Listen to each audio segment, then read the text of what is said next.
নারীর লজ্জা হচ্ছে লজ্জাবতী গাছের মতো। আগে ভিডিওতে লাইক দেন, তারপর কথা শুরু করছি।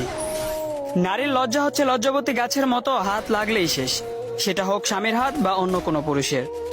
এই হাত লাগা শুধু শারীরিক স্পর্শ না, পুরুষের সঙ্গতাও নারীর লজ্জা কেটে যায়। যে মেয়ে যত বেশি পুরুষের সংস্পর্শে যাবে তার লজ্জা তত কমবে। যেমন চিত্র নায়িকারা, তারা বিকিনি পরতেও দ্বিধা করে না। পুরুষের মাঝে থেকে চক্ষু লজ্জা উঠে গেছে। একটি কনজারভেটিভ ফ্যামিলির মেয়েকে ওড়না ছাড়া দাঁড়াতে বললেও সে লজ্জায় মরে যাবে। ইদানিং ফেসবুক এই লজ্জা নিবারণের ভূমিকা পালন করছে। ফেসবুকে ছেলে বন্ধু বেশি, ছেলে বন্ধুর সঙ্গে পিরিয়ড নিয়ে কথা বলে, ফ্ল্যাট করতে গিয়ে শরীর নিয়ে নগ্ন কথা বলে, মাইন্ড করলে বলে just kidding, take it easy. আর এই ইজিলি নিতে নিতে সেই অশালীন বিষয় আর অশালীন লাগে না, লজ্জা শেষ হয়ে যায়। আবার ফেসবুকে প্রেমিক বেশি, কেউ প্রেমে পড়েছে তো প্রেমিক রোমান্সের ছলে অশ্লীল কথা বলে স্বামীর মতো, এরপর ব্রেকআপ হয়। আবার কারো প্রেমে পড়ে, আবারও চুম্মাচুম্মি, আরো কত কি করে।